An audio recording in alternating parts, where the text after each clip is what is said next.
Mr. Jenkins, sorry we're boring you, but if I hear you yawn out loud again, it's not going to be good. Sit up, pay attention, wake up. This is all about you today. And just like that, the judge sets the tone. Courtroom etiquette isn't optional, especially when your freedom is on the line. When a judge calls you out this early, it signals something important. Credibility and attitude are already being evaluated. First impressions matter more than people realize. Okay, so in each of these motions, they were second amended motions to revoke unadjudicated probation. Mr. Jenkins pled true in each of those to counts 1, 2, 3, 4, 9, 10, 12, 13, 14, and 18 on probation for theft of a firearm in each case, which are state jail felonies. Is everyone ready to proceed? We are, Your Honor. I'd like to put on the record what the offer is, and just for him to reject the offer, Sure. if I may. Yes. Your Honor, it's my understanding that the offer is 20 months on the motion to revoke probation and 10 years on the ag robbery case with a dismissal in the fraud case. And Mr. Jenkins has indicated that he wants to reject that offer. I've indicated to him that the state is likely going to file a motion to stack those sentences in all three cases, and he's expressed to me that he wants to reject that. Mr. Jenkins, so I want to make sure you understand, you've talked to Mr. Parker about all of that, is that correct? And we'll get through today these two MTRPs, and then whatever happens on those after that, that aggravated robbery and the fraudulent use or possession of identifying information. I already did it. Those will be set for trial. If you go to trial and a jury finds you guilty, then the state can request that I stack whatever punishment you get then on top of what you get today. Now this is critical. The judge explains stacking. That means sentences can run back to back instead of at the same time.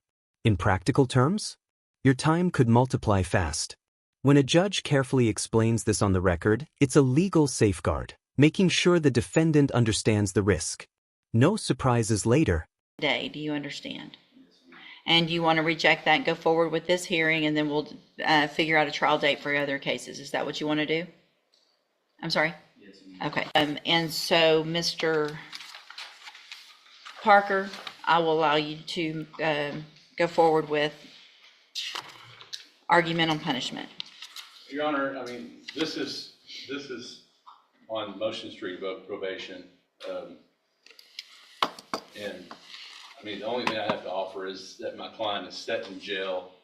And obviously I'm not going to argue as to the facts of the other alleged crimes, just his probation here is that drugs has been a problem for him, which his probation officers admitted to.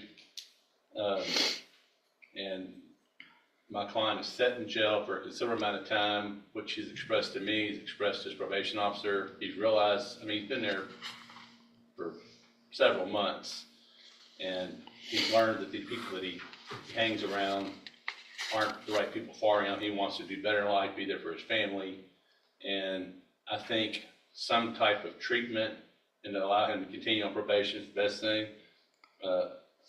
Otherwise, I would just defer to the court their decision. Here comes the defense strategy. Addiction, bad influences, lessons learned in jail. This is mitigation, not denial. The argument isn't he didn't do it. It's he can still be saved.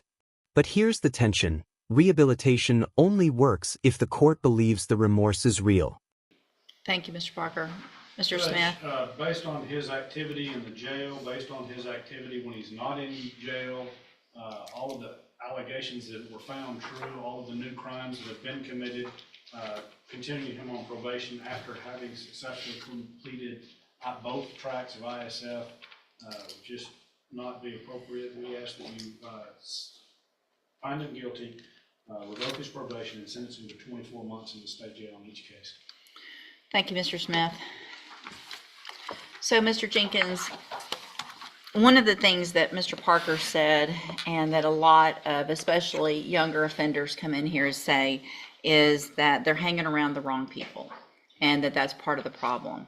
And what I typically see, and more, is that what I think you are as well, is you are the wrong person, right? I mean, nobody's forcing you to do anything, and everybody wants to do this and say that somebody else is at fault for being a complete menace in our community, running around with guns, stealing from people, being part of a group that ends up shooting someone, that terrorizes a family in the middle of the night. You didn't have to be there, so you are the bad person. That line, "You are the wrong person," that's powerful. The judge completely rejects the wrong crowd narrative. Instead of blaming peers, the court shifts responsibilities squarely onto him. When a judge frames someone as a danger to the community, probation becomes very unlikely. At this point, the outcome is practically written. My only regret here truly is that I only have 2 years to give you, and that's not going to keep you off our streets long enough. It's ridiculous that you were given the opportunities that you were given when you got this probation. And I know what I said to you, because I say it to everyone, especially you young ones. I'm sending you to ISF so that you can learn how to get out and be successful on probation. And you got out and you just running around with stealing and guns and shooting and all the bad things, like you're living in the Wild West. In cause number 22-39541, I'm going to find, again, that you entered your pleas of true to counts 1, 2, 3, 4, 9, 10, 12, 13, 14, and 18 freely and voluntarily. In addition, in cause number 22-39210, find that you entered those same pleas of true freely and voluntarily. In each of those cases, also make the findings that counts 5, 6, 7, 11, 15, 16, 19, and 20 are true. Find sufficient evidence at this time to find you guilty, and in cause number 22-39541, find you guilty of theft of a firearm. Sentence you to a term of 24 months in the state jail prison. You do receive credit on that sentence for any time that you've been in custody that the law gives you the right to receive. Cause number 22-39210, find sufficient evidence to find you guilty, and at this time find you guilty of theft of a firearm. Sentence you to a term of 24 months in the state jail prison. You will also receive credit on that sentence for any time that you've been in custody that the law gives you the right to receive. Give me just a second.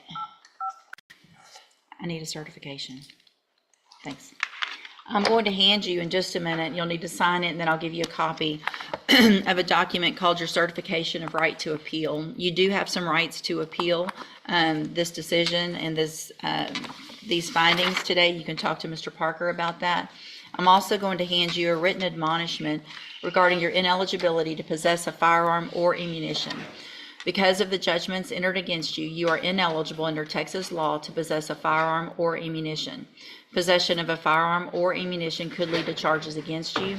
Firearm is a legal term, and you should read the written admonishment I provide you to see what devices qualify as a firearm. If you have questions about the laws that make you ineligible to possess a firearm or ammunition, or about how long that lasts, you can also talk to Mr. Parker. What we'll do now is move those to the ag robbery and the new fraudulent use or possession of identifying information. We'll put it on one announcement docket. If it's not worked out at that point, then we'll get those set for trial as quickly as possible.